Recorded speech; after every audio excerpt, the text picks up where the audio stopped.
বিঘের পর বিঘে জমি, চারিদিক নদী দিয়ে ঘেরা। সুন্দরবন লাগোয়া এই সন্দেশখালি কয়েক বছর আগেও খবরের দুনিয়ার বাইরেই ছিল। এখানে কি হচ্ছে, কারা কি করছে, সে খবর রাজ্যের মানুষই মাথা ঘামাতেন না, তো দেশবাসী কি ভাববে? এই সুযোগটাই কি কাজে লাগিয়েছিল তৃণমূল কংগ্রেস? তাই কি কাজে লাগানো হয়েছিল শাহজাহান শেখদের মতো দুষ্কৃতীদের?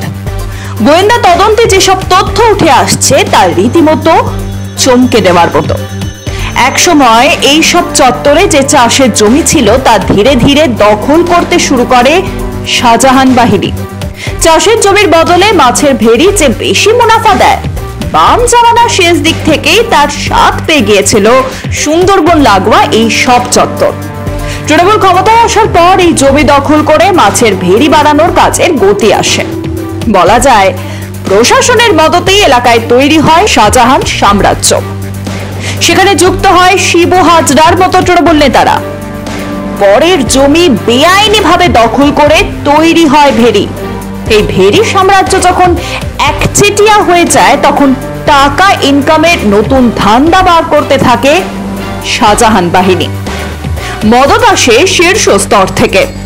সীমান্ত লাগোয়া এই আপাত নিরাপদ এলাকাতেই তাই বেআইনি অস্ত্র ও গোলের কারবার ফেঁদে বসে শাহজাহান। কিছুদিন আগে তদন্ত চলাকালীন সন্দেশখালীর সরবেরিয়া এলাকা থেকে উদ্ধার হয় বিদেশি অস্ত্র। যার বাড়ি থেকে ওই অস্ত্র উদ্ধার হয় সেই আবু তালেব মোল্লা শাহজাহান ঘনিষ্ঠ। এই তদন্ত চালাতে গিয়ে সিবিআই জেনেছে ভুয়ো নথি দিয়ে পড়শি রাজ্য থেকে 500টি বন্দুকের লাইসেন্স তৈরি করেছিল শাহজাহান ও তার শাগরেদরা। এলাকায় বিভিন্ন জনের ঠিকানায় ওই লাইসেন্স তৈরি করা হতো, তারপর সরকারি দামে কেনা হতো কার্তুজ, ফলে দ্বিগুণ দামে বিক্রি করা হতো বাজারে। আইনকে এভাবে ধোঁকা দিয়ে সন্দেশখালীর মতো এলাকার লোকজন কিভাবে এরকম ফন্দি ফিকির করলো তা ভাবাচ্ছে গোয়েন্দাদের। তবে কি এর পেছনে আছে কলকাতারই বড় মাথা? কোষাগার ভর্তি রাখার জন্য বেআইনি যত পথ আছে সব পথেই কি টাকা তোলা শুরু করেছিল এই সব তৃণমূল নেতারা? এই প্রশ্নই যে সামনে আসছে, কারণ রেশন দুর্নীতি মামলায় প্রাক্তন খাদ্যমন্ত্রী জ্যোতিপ্রিয় মল্লিকের সঙ্গে শাহজাহানের সঙ্গে যে যোগ ছিল তা এখন স্পষ্ট। এই তদন্ত করতে গিয়ে সন্দেশখালীতে কেঁচো খুঁড়তে কেউটে বেরিয়ে পড়েছে। আদালতে ইডি জানিয়েছে জমি ভেড়ি দখল করে ও নানা উপায়ে দুর্নীতি করে কোটি কোটি টাকার দুর্নীতি করেছে শাহজাহান।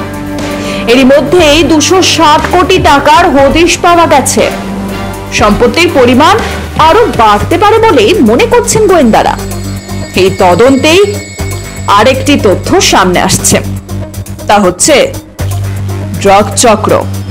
এই সন্দেশখালী জেলিয়াখালীতেই 2 বছর আগে দুবাই হয়ে পাচার হয়ে আসছিল নাকি ড্রাম ভর্তি মাদক। কলকাতা বন্দরে গোয়েন্দারা তা আটক করতেই জানতে পারে সেখানে ঠিকানা লেখা সন্দেশখালী জেলিয়াখালী।